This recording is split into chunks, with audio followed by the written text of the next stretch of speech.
Olá, internautas! Nós estamos hoje inaugurando um podcast diferente. Um podcast onde a pauta é não ter pauta. E a graça está justamente nisso. É desenvolver ideias a partir das ideias, a partir do momento, porque o momento, afinal de contas, é o que faz a vida. O nosso sem rodeios é uma expressão gaúcha que ganhou fronteiras e hoje é interpretada e aceita em todo o país. Sem rodeios significa sem papas na língua também. Eu sou Marco Aurélio Ricciardi Weber, jornalista, advogado, servidor público, poeta nas horas vagas e metido a comunicador. Ao meu lado, o grande amigo, companheiro e também economista, administrador, talentoso, ex-presidente da nossa Companhia Estadual de Energia Elétrica, hoje fatiada, entregue à iniciativa privada, Paulo de Tarso Pinheiro Machado, uma grande figura da nossa sociedade e do nosso meio político. Ele vai se apresentar a vocês agora, neste momento, inaugurando mais um podcast na vida de todos nós. Sem rodeios, vai ser a sua companhia a partir de hoje. Espero que você deixe seu clique, curta e também aproveite as nossas ideias. Mas preste atenção, nós não temos compromisso político e ideológico com ninguém. Nós elogiamos a quem merece e sentamos o pau também em quem merece. Paulinho. Sem rodeios é um momento extremamente importante, porque dadas as qualificações que o querido amigo Marco e companheiro de podcast já apresentou, das minhas formação profissional, da minha trajetória profissional, o meu papel importante aqui, que eu julgo mais importante, assim como o do Marco, é o fato de sermos cidadãos, desfrutarmos absoluta e plenamente da nossa cidadania e estarmos aqui com o cabedal profissional de experiência, de vivência, para que a gente possa analisar fatos sem rodeios e tratá-los também sem rodeios, no sentido de esclarecer a sociedade, de ajudar, de orientar e de buscar contribuir dentro do nosso espírito de cidadania e da nossa visão de cidadãs, o fato de que nós possamos trazer essa contribuição através desse podcast que o Brasil tanto precisa. Precisa de menos polaridade, precisa de mais democracia, precisa de mais transparência, precisa de mais prestação de contas, precisa de mais responsabilidade, precisa de mais equidade, portanto, precisa dos pilares da governança para que a sociedade possa melhorar e a política cumprir seu objetivo. Qual é o grande objetivo da política? Como dizia Aristóteles, a arte do bem comum. É para isso que estamos aqui. Momento cultural do Paulinho. E os nossos amigos, né? Porque por enquanto os internautas estão conhecendo. Já mandam um assunto aqui, porque a ideia aqui é não ter pauta, né? A pauta é não ter pauta. Esse problema aqui da entrada de Porto Alegre, que aliás hoje eu já fui vítima, né? O Paulo Antônio lá aqui de Alvorada também conta, né? O Flávio aí de Sapucaia perguntando sobre a dificuldade, né? A dificuldade tremenda dessa entrada de Porto Alegre aqui, bem na boca da botija, que atrasa uma barbaridade, como se diz lá na minha região, né? Eu sou um homem da fronteira, né? Uma barbaridade, Paulão, esse problema. A prefeitura não tinha outra saída para resolver aí? Pois é, interessante, né? É engraçado que aqui eu sempre digo que a prefeitura parece que tem um problema sério. Se é que existe esse termo, não resolvível. Né? Passa-se o tempo, mudam-se as gestões e parece que não se resolve. problema chamado engenharia de tráfego em Porto Alegre. Vejam bem, nós precisamos de uma enchente para resolver um problema de logística, de tráfego, né? Que foi a construção, e até hoje está ali, de uma via suspensa sobre pedras e pedregulhos, né? Que a prefeitura não retirou depois da enchente. E aquilo virou uma baderna, porque era uma alternativa de trânsito, inclusive a gente virava à direita e já entrava direto Ali tinha lá um na... problema chamado X, né? É, As vias, é. o fluxo se cruzava para pegar quem ia para o túnel e Isso. quem ia para baixo do túnel. É exato. E parece que Entrava na Farrapos, né? a enchente trouxe uma solução de tráfego. Mas vejam, que coisa incrível. Agora Precisou tu tem ter que uma fazer um enchente. balão lá. Isso. Né? Precisou ter uma enchente para achar uma solução para o tráfego. Haja visto, e a prova está lá, que a prefeitura até hoje não removeu aquela via. Ela serviu para passar acima da lâmina d'água, para permitir que as pessoas que chegassem a Porto Alegre, que é a entrada de Porto Alegre, acessassem a cidade através do túnel, e foi uma solução às avessas, né? E aquele afunilamento na saída agora, que tu não tem mais aquela opção de sair da segunda saída, aquela lá depois da rodoviária. Fecharam ali. Pois é. Então, isso demonstra, prezados internautas A total incompetência da prefeitura. total incapacidade de gestão de trânsito, de tráfego. E isto demonstra o quê? Que nós temos um problema sério na cidade de engenharia de tráfego. Aliás, problema recorrente, porque não é só esse aspecto é casual. Esse aspecto foi feito pelo destino ou pelas mudanças climáticas. Mas se nós olharmos as situações de retorno de Porto Alegre, retorno do centro, quem sai do centro ao bairro e quem sai do bairro ao centro. Há retornos em Porto Alegre, e eu já passei, experimentei, cronometrei, de mais de 1 quilômetro. Isso não é aceitável. Curitiba resolveu esse problema com as vias expressas, né? Ou seja, uma vai e a outra vem. A qualquer momento, a 100 metros, a 200 metros, que um cidadão tenha que retornar por qualquer motivo ao centro ou ao ponto de partida de onde ele saiu, vai retornar em minutos. Aqui não. Aqui, se nós pegarmos alguns exemplos, nós vamos levar 1 quilômetro, porque há vias paralelas de mesmo sentido. Isso é outra coisa que não dá para entender. Vias paralelas de mesmo sentido que desembocam nos grandes ramais que são as avenidas. E você tem 2 ruas paralelas de sentido igual. Uma deveria vir ao encontro, a outra deveria sair escoada. É. Então, isso demonstra... e o problema caro Marco, o problema é estrutural, porque entra governo, sai governo, muda governo e não muda nunca. E isso é um problema, e há um dado que eu lembro aqui agora. Porto Alegre, isso é um levantamento que foi feito pela antiga Empresa Brasileira de Transporte Urbano, que foi extinta, tal da IBTU. Lembra o seguinte, eles faziam um ranking das cidades, das capitais brasileiras de maior dispêndio com relação à matriz energética. Ou seja, maior dispêndio de combustível, pela questão de traçado. Sim, sim. E Porto Alegre figurava entre as primeiras, por maior dispêndio de combustível em função da sua inequação de engenharia de tráfego. No âmbito urbano, né? Exatamente. E fora desgaste do carro, né? Embreagem, né? Freio. Aproveitando outra coisa, só para encerrar. A prefeitura, através da empresa de transporte público, ela resolveu, ao invés de ampliar o espaço de circulação, ela resolveu reduzir. Há ruas que eles afunilaram a saída da rua para não passar 2 veículos. Então você forma uma espécie de um corredor, né, de um carro só, de um veículo só. E aqui no centro nós temos um exemplo. Foi feita uma reforma no centro agora. Já não basta a Zona Norte. Que se chama Rua Andrade Neves. A Rua Andrade Neves você leva, às vezes, por vezes, de até 20, 25 minutos para cruzá-la da General Câmara até a Borges.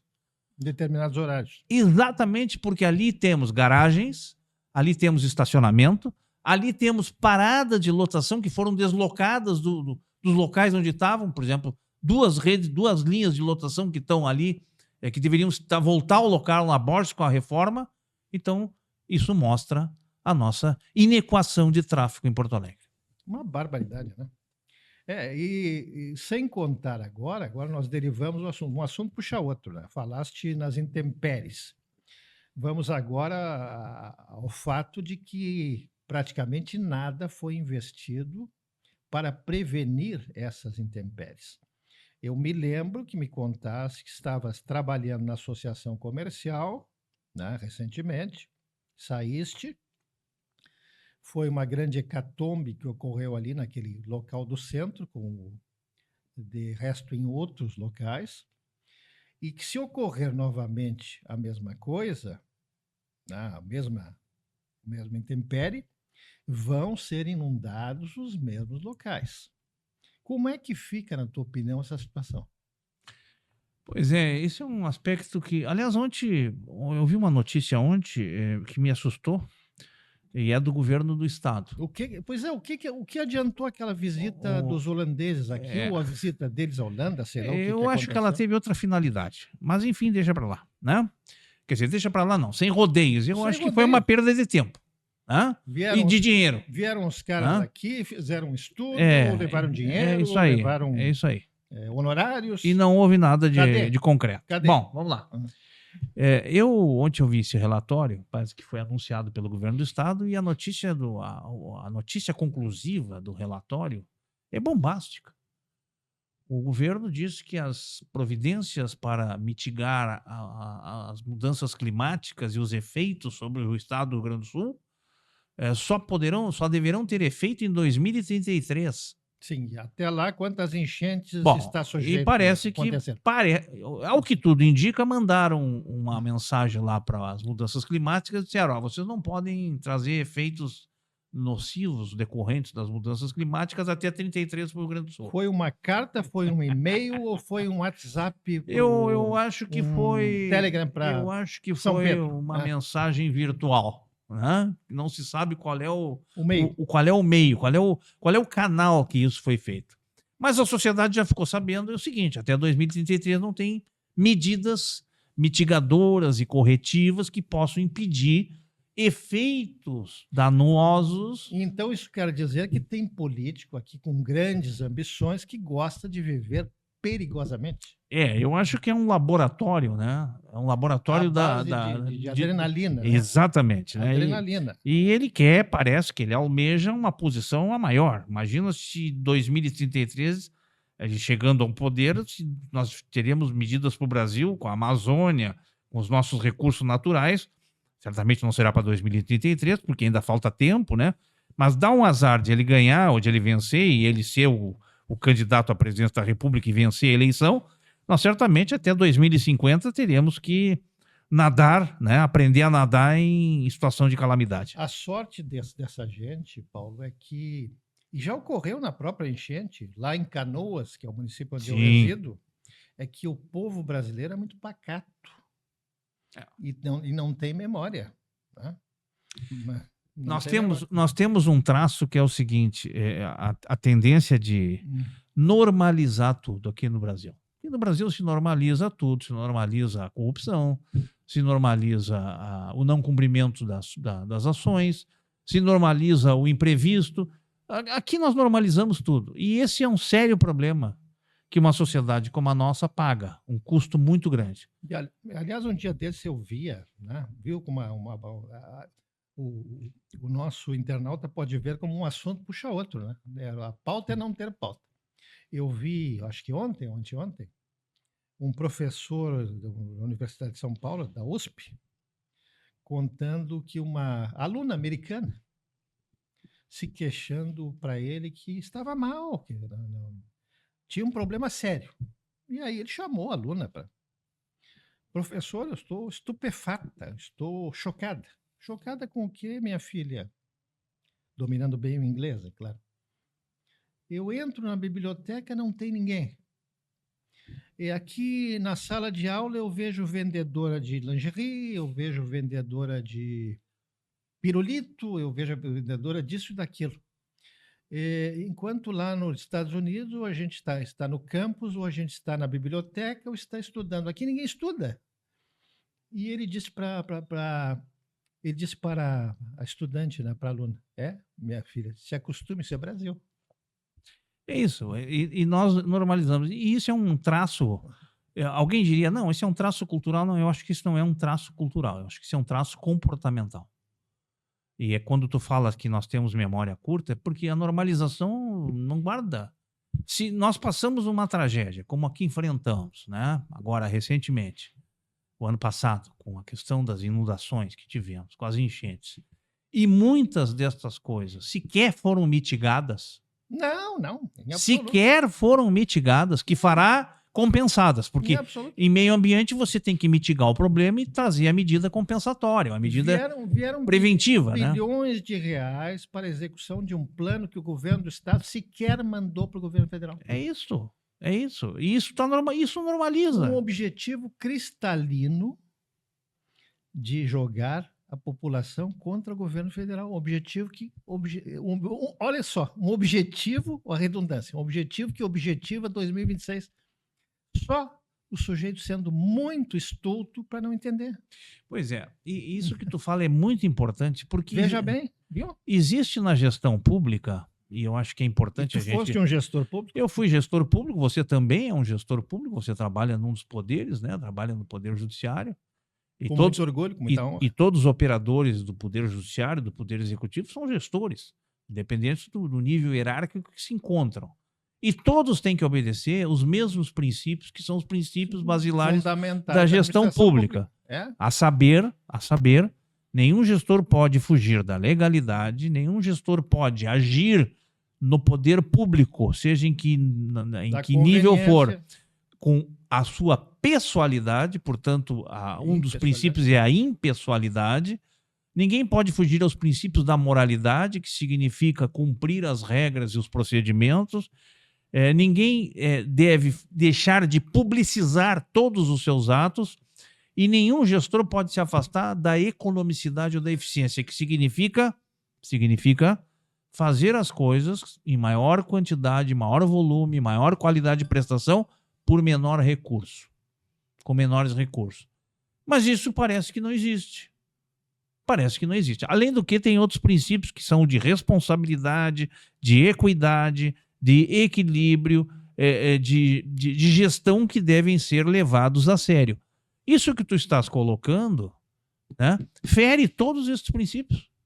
Porque a lei manda dizer o seguinte: estabeleceu-se um decreto, e o decreto é lei, o decreto é uma medida legal, que diz o seguinte: precisamos que todos os estados mandem medidas de um plano de prevenção para a questão, não é nem das enchentes, das mudanças climáticas. Decorrido mais de um ano, não foi nada. Porque seca também é mudança climática, falta de água é mudança climática, abala a energia, abala uma série de questões. Então, as coisas se arrastam, entendeu? As coisas se arrastam. E aí, sem rodeios, a gente tem que denunciar essas coisas. E o objetivo é esse, Paulo. E tem um objetivo secundário, que é um objetivo eleitoral. É de desgastar o governo federal perante a população atingida e, de resto, a população em geral. Por quê? Porque nós temos, lamentavelmente, um ambiente de polarização, tá? Que a polarização é uma espécie de um carcinoma sobre a democracia, porque ela elimina o seguinte: ela elimina os esforços conjuntos de competências. O governo federal não é concorrente dos governos estaduais, e o governo estadual não é concorrente do governo municipal.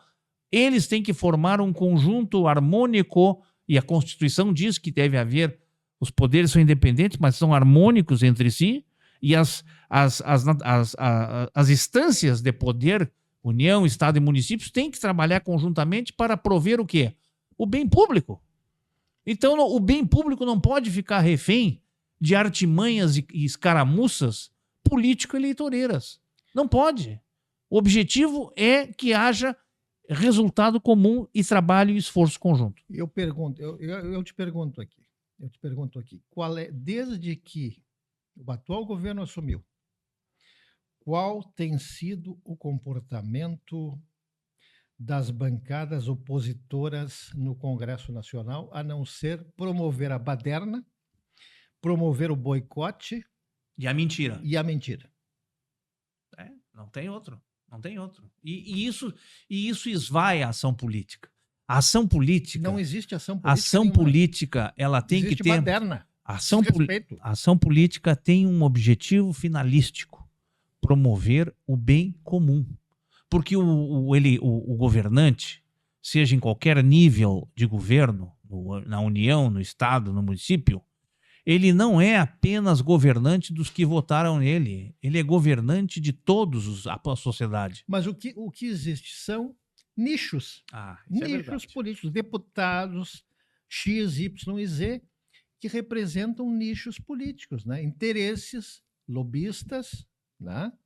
Interesses de produtores rurais, interesses aqui Setor do financeiro. setor financeiro, interesses, agora puxando para o âmbito doméstico, interesses aqui da Serra, interesses da fronteira, que vão lá visitar, verberam o pessoal, né? Trazem uma emendinha, e aí o pessoal revoltado, porque odeia o partido do poder, eles vão lá promover um circo no Congresso Nacional, como tem muitos deputados aqui, não muitos, mas tem 3 ou 4 que vão promover lá discursos hitleristas, né? Vociferando, como se isso fosse comover a população em geral e comover os medianamente esclarecidos. E como a nossa pauta não tem pauta e um Não tem assunto pauta, puxa o outro, tu puxa. falas em emendas. Falam em emendas. E aqui entra uma contribuição, acho que... Entra o Centrão. Entra um aspecto importante. Exatamente. Entra o Centrão. Veja bem, o governo federal está com um furo no E o orçamento. povo acha normal o Centrão. Exato. É a normalização, né? Normalização. A normalização. Veja bem, o governo federal está com uma dificuldade de fechar, e nós não estamos aqui defendendo governo nenhum. A questão é prática, é objetiva. Claro. O que é o orçamento? O orçamento é uma autorização de gasto que os poderes todos são obrigados por lei a fazer, a chamada lei orçamentária anual, né, para que se tenha limites de gastos autorizados perante o legislativo e que se possa, então, executar as políticas públicas de interesse social. O governo federal está com um déficit de uma falta de recursos do orçamento para fechar de 41 bilhões de reais. Tá? E aí a gente olha o valor das emendas que foram distribuídas, porque as emendas é, na verdade, uma apropriação, no meu ponto de vista, indevida do orçamento público, que você distribui para os deputados para poderem fazer campanha política e distribuir e arrecadar votos. Completamente desconectada das coisas. Então, o que acontece? O Supremo tomou uma decisão colocando que as emendas devem ser vinculadas às funções e programas do orçamento público, para que não haja esse desvio. Pois eu vou olhando ontem os recursos despendidos das emendas populares em 2 anos, 123 bilhões o Congresso levou do orçamento público. E alguém vai dizer, não, mas é lei. Sim, é lei, mas está faltando dinheiro no orçamento da saúde, no orçamento da educação, no orçamento do emprego, da renda, do transporte. Está faltando orçamento para fazer fechamento das políticas públicas voltadas ao interesse comum. E tem dinheiro do orçamento distribuído triplo, porque o déficit é 41, ou o furo é 41, e 123 foram distribuídos em 2 anos, o que dá uma média de 61,5 por ano. Ou seja, falta 41, e aí hoje estão reclamando que houve, e um assunto puxa o outro, a pauta é livre por isso, a questão do IOF, que o governo foi obrigado a revisar, porque estava beneficiando, né, na sua rede, no seu escalonamento, o setor financeiro, e agora estão reclamando, entendeu? Estão reclamando. E o assunto puxa outro, e vamos a outro assunto.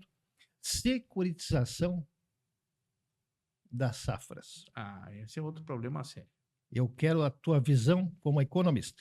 Eu acho o seguinte, inequivocamente, a atividade agrícola é uma atividade de risco, porque ela está exposta à natureza à medida, principalmente num ambiente de mudanças climáticas. Mas vejam bem, antes das mudanças climáticas se caracterizarem como um elemento decisivo na vida civilizatória, e ele é agora, porque nós temos indícios, não só indícios, temos provas e evidências, né? A degelo das calotas, a aumento do nível dos oceanos, a mudança no clima, né? Nenhum meteorologista consegue mais prever clima, está difícil, não porque são incompetentes, não, porque as mudanças climáticas estão trazendo a imprevisibilidade. Mas muito antes disso, né, a produção rural brasileira, né, tirava a água dos rios e não devolvia. É verdade. Muito antes disso, em lugares que tinham dificuldade de abastecimento de água, né, ninguém investia os poupudos lucros, especialmente da agricultura de exportação, né, que fabrica dólares vendendo commodities. Plantio de eucaliptos, Ninguém. que são sugadores. É isso aí. Ninguém investia em irrigação. Né? Claro que teve investimento em irrigação, mas irrigação é uma medida compensatória, é uma medida preventiva, até de regulagem da água. Pior do que isso, ninguém cuidava, né, da estrutura, vamos dizer assim, da terra, do plantio. As águas carreavam, a chuva carreava as águas para dentro dos rios, a terra. Motivo que agora nós tivemos na enchente, que aí está o nosso Lago Guaíba assoreado. Entendeu? Então, vejam bem, e aí, o governo cria a famosa securitização, que é uma espécie de garantia do crédito, que é outro problema sério que se arrasta. Se a gente somar o volume de crédito rural, ele é insustentável diante da sua liquidação, né? E a securitização é uma forma, então, para minimizar os impactos disso. E aí se ainda briga e se rebelam lá para pagar um salário mínimo para um aposentado. É isso que eu quero chegar. Sem rodeios. Sem né? rodeios, sem rodeios. A securitização é uma forma de garantir, né, que aquele recurso que foi emprestado, que porventura não volte, tenha um fundo de cobertura. Pois agora ele custa dinheiro, ele custa caro. E eles ainda reclamam, a produção rural reclama da securitização, reclama de que ela não consegue pagar, quando a gente olha que a realidade da área rural não é bem essa. Não é bem essa. Especialmente naqueles setores que tem uma pequena discrepância, que está normalizada, né? Faturam em dólar e gastam em reais. Portanto, tem uma taxa de lucro maravilhosa para poder fazer investimentos e melhorar a sua condição. E aí pergunto, automação da lavoura, tá? Gastos astronômicos com equipamentos, né, automáticos. Redução do emprego. Exato, eu ia chegar lá. Quantos empregos gera essa gente? Pois é. Quantos empregos gera essa gente? É isso aí. Caminhonetões, né, pagos com o dinheiro da safra, né, até com empréstimo para safra. É comum, eu tenho um amigo lá em São Gabriel, tá, que trabalhava na Caixa, que brinca hoje. Chegou o dinheiro, trabalhava na Caixa Federal, né, não era no Banco do Brasil. Mas, claro, muito próximos. E brinca até hoje, chegou o dinheiro da safra, vamos ver as caminhonetes novas. A alegria das concessionárias. A alegria das concessionárias. Então, a coisa não é bem assim, como disse o Paulo. Você que mora em Porto Alegre, Grande Porto Alegre, não se iluda. Eles vão lá fechar trânsito, fechar estrada, mas ninguém está passando mal. Ninguém está passando mal. Não digo que não haja securitização, mas não vamos reclamar de barriga cheia. O problema, Marco, não é a securitização, são as condições em que a securitização Sim, eu já ia dizer, nós temos que regulamentar de maneira equitativa, de maneira que, por exemplo, não vá faltar dinheiro lá na Previdência, que não se queira congelar a pensão dos pobres aposentados, né? Que estão recebendo uma merreca. Que se tire dinheiro da saúde, que se tire dinheiro da educação. Que se deixe de construir hospitais. É isso aí. E o Paulo agora trabalha na área de saúde, na gestão de um hospital em Porto Alegre, né? Paulo não é mole, o Paulo já trabalhou em vários setores, né? O Paulo está aqui para corroborar e nos subsidiar. Esse podcast vai longe. Precisamos do seu like, precisamos do seu engajamento, né? Deixe seu like aqui, a gente precisa de vocês. Mas aqui não tem comprometimento, aqui é sem rodeios. Meu caro Paulo, e o Grêmio? Pois esse é outro problema sério, né? Esse é outro problema sério. E o Grêmio? E particularmente aos gremistas, e é o meu caso, eu sou gremista, e o Marco também é gremista, né? Esse é um canal gremista, mas Esse é um canal queremos os gremista. colorados aqui também. Mas aqui nós somos gremistas, mas não anticolorados. Não, Isso tem que ficar claro. ninguém aqui vai falar no Internacional. Nem do e nem no. E nem mal nem bem. Nem mal, nem bem. Mas enfim, temos amigos colorados, temos parentes colorados. Exato. Os colorados fazem parte da As nossa minhas vida. filhas são coloradas. É As verdade. velhas são coloradas. Meus cunhados são colorados, enfim. E aliás, eu diria o seguinte: isso é dialético, porque o que seria do Grêmio se não fosse os colorados? Quem nos daria alegria? Hã? Exatamente. Mas enfim, para não polemizar, acho que o Grêmio vive um momento muito complicado, muito difícil, problema de gestão. Problema de gestão. Mas ontem eu acho que seguramente tu ouviste a notícia, né? Da Arena. O Grêmio, não, da Arena também, mas o Grêmio dando 2 jogadores e mais dinheiro para aquele volante do Juventude. Eu não tenho nem que comentar esse absurdo, porque isso é um típico problema de falta de gestão. Você paga um jogador de 28 anos, 5 milhões 29, e ainda... 29, pior perdão? ainda, pior ainda. E não estou aqui falando se o jogador é bom ou se é ruim, mas é um jogador já 29 anos, é um jogador que já está, como tudo na vida, né? À medida que o tempo passa, há uma taxa de depreciação que corresponde ao avanço da idade. É que nem... Não estou comparando o carro com uma pessoa com um bem, mas do ponto de vista do futebol, que é um esporte de performance, de desempenho, de competição, o jogador quanto mais novo é melhor. A pergunta que eu me fiz, Marco, sem rodeios, foi a seguinte: será que não tem ninguém na base que jogue nessa mesma função e que possa ter receber uma oportunidade?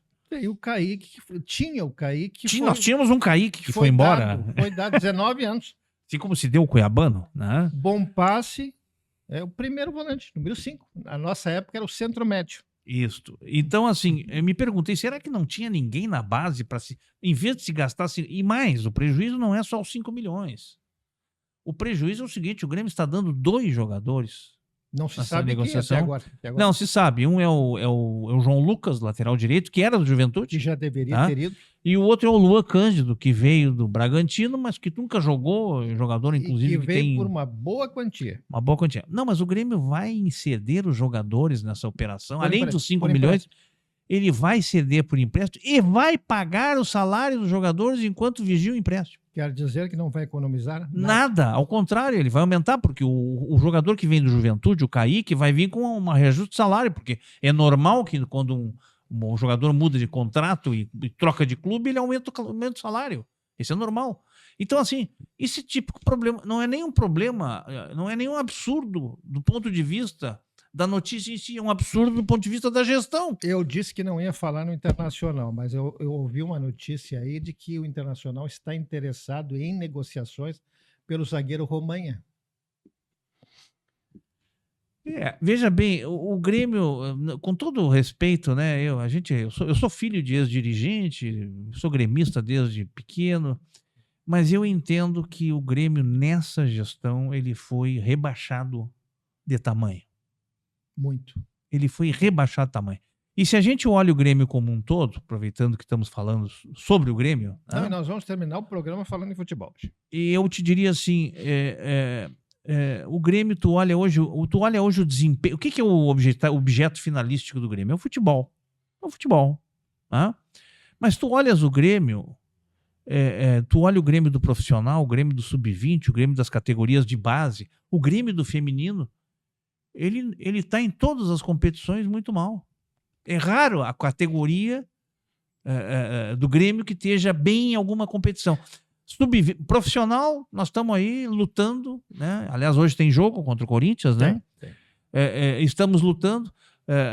E o problema de gestão não para por aí, porque temos aí um jogador que se negou a vir jogar. Estava no Uruguai, foi convocado pela seleção, o tal do Kiki Oliveira. Mal explicado. Se negou e a diretoria não dialoga com o torcedor. Porque quem sustenta o Grêmio é o torcedor. É o torcedor que vai lá apoiar.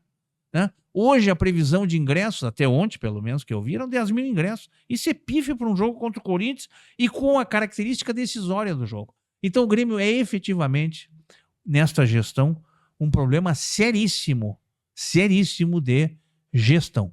E em todos os aspectos. Mas esse problema do Kiki Oliveira é problema de vestiário também, né? Porque o Filipão está lá também como coordenador de futebol para ver essas questões. Esse rapaz, quando retornar, ele vai ter que ouvir.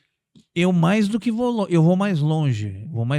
Eu acho que é um problema gravíssimo do ponto de vista disciplinar.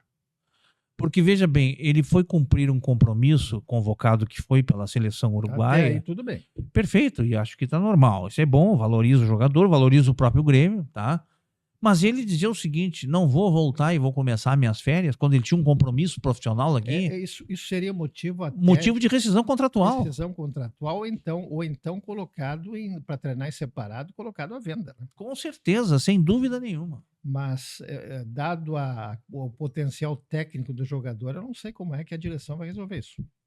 Eu acho que tem o seguinte, tem que eu particularmente pensando aqui, obviamente que não faço parte desse contexto diretivo, enfim, mas como torcedor e como, vamos dizer assim, como gestor, eu diria o seguinte: teria que chamá-lo imediatamente, se apresentar em Porto Alegre, tá?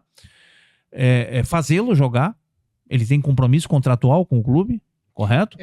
Agora vem o Mundial de Clubes. E penalizá-lo, Multa. entendeu? Multa contratual, entendeu? Multa. E uma advertência: na próxima ele tá fora. Até porque se isso fica assim, mal explicado, isso contamina o vestiário. Contamina. Certamente daqui amanhã outros jogadores, não, mas isso aconteceu com o fulano, com o Beltrano. Um vestiário que já estava contaminado. Com certeza. E outra, desqualifica o trabalho, denigre o trabalho, abala o trabalho, né, de recuperação que o Filipão está tentando fazer, com a sua experiência, que o Mano está tentando trazer para o clube. E isso desmancha tudo. Porque hoje quem é que vai... Por exemplo, esse rapaz estava previsto jogar no esquema tático que o Mano treinou, né? E com quem que ele vai poder contar, considerando que nós temos uma série de jogadores lesionados, entende? Então, assim, eu vejo que o futebol, né, para não me estender mais, o futebol, ele perdeu alguns ingredientes, tá? A glamorização financeira do futebol fez o futebol perder elementos de gestão, não é genérico, que são, obviamente, colocados à margem, deixa assim, ninguém quer se envolver.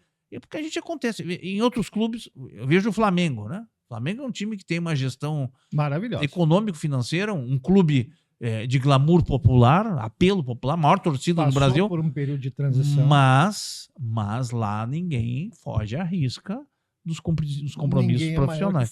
É isso aí. Mas, Paulo, eu sempre digo que 1974 foi um ano emblemático para o futebol. Tu falaste agora há pouco sobre um tema importante, que foi o problema econômico do futebol. A glamorização financeira. 1974 marcou duas efemérides no futebol. Dois acontecimentos fundamentais. A Copa do Mundo de 74, com a Holanda, no aspecto técnico, aquela correria desenfreada que Rinus Michels, o técnico holandês, Rinus Michels impôs ao futebol. Tá? A laranja mecânica. A laranja mecânica, aquela correria, aqueles... Jogador não tinha posição. O jogador não tinha posição, e era marcação, era preparo físico exacerbado. Ponto 1. Ponto 2. A ascensão do empresário Jean-Marie Agustin Avelange na FIFA. O João Avelange impôs o início dessa glamorização financeira. Até então, o futebol vivia seu momento comedido, né? Técnico e financeiro. Naquela época, por exemplo, e o Paulo vai me dar razão, o Grêmio, por exemplo, que é o nosso time do coração, estava na mão de mecenas, né? Fernando Kreff, Flávio Albino, tiravam dinheiro do bolso por amor ao clube. Né? O Internacional tinha Heraldo Hermann, tinha Frederico Arnaldo Balvet, que José Asmus depois. Balvet tem uma história interessante, né? Do Balvet foi buscar Marinho Chagas lá na Espanha, em 76, e vendeu a Rádio Caxias para pagar as despesas. né? Amor ao Esporte Clube Internacional. Como assim os próceres do Grêmio o fizeram? Agora não, agora é impossível fazer isso. Mas Avelange é o grande culpado por tornar o futebol um negócio. Assim como Rinos Michels estragou o futebol. O jogador passou a ser atleta e isso foi normalizado. Estragou o futebol não é mais o mesmo.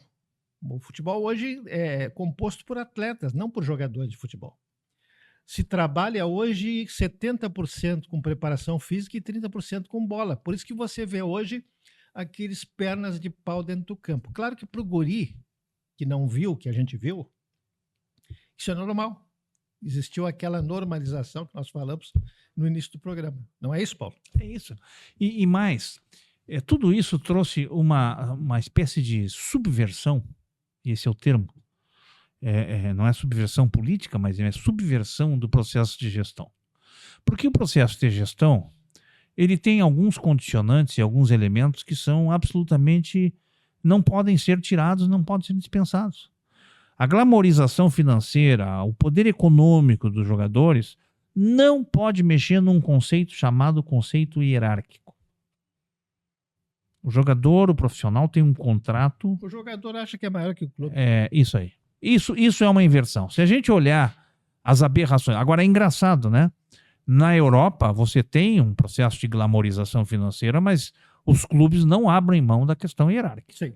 Mas é uma cultura diferente. Né? Pois é. Aqui ele é embalado em mas de forma geral, o mundo todo, e tirando algumas raras exceções, ele entrou numa subversão conceitual da hierarquia, que é o seguinte: o jogador bastando ter... Começa que, de um tempo para cá, um treinador que se destaque pela sua condição técnica, mas que seja um cara no ranking das remunerações de baixa remuneração, ele não é respeitado por um jogador milionário que está dentro do vestiário. Claro.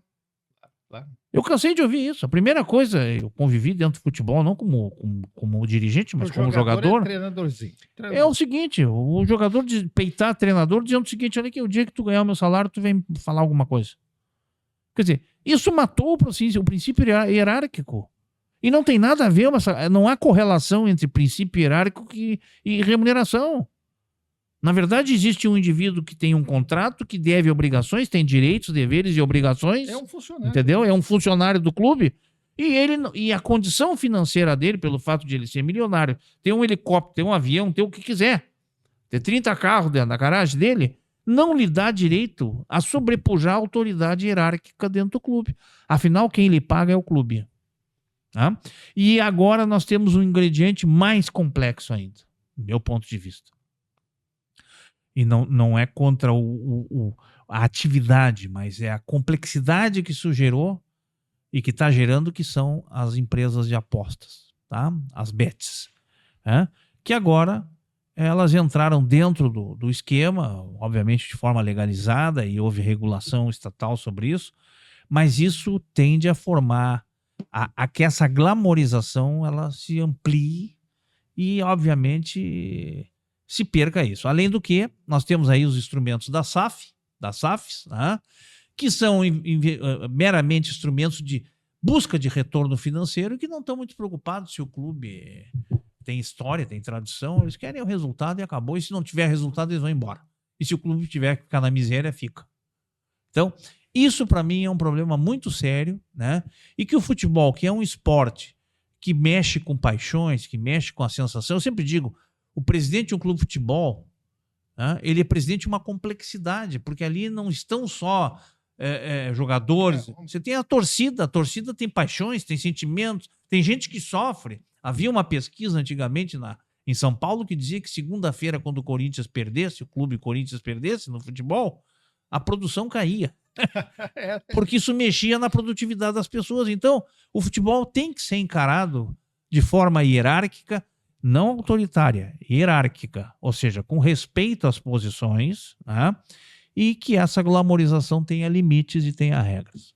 Muito bem, Paulo de Tarso, internautas, esse foi o primeiro programa sem rodeios, espero que tenham gostado, deixem seu like, nos apoiem, nos prestigiem e nós voltaremos na semana que vem. Paulinho, Não lembrando todo o abraço aos namorados, que todos os namorados são namorados todos os dias, evidentemente que quando rompe a relação não são mais, mas aos casados que namoram e são namorados todo o tempo, né? Aos namorados que namoram, o nosso abraço e a nossa saudação especial. em especial a minha esposa Camila. E a minha também, a Naira. A todos um grande abraço e até a próxima. Estaremos no ar na próxima quinta-feira novamente com o apoio de vocês. Tchau, Sem tchau. rodeios.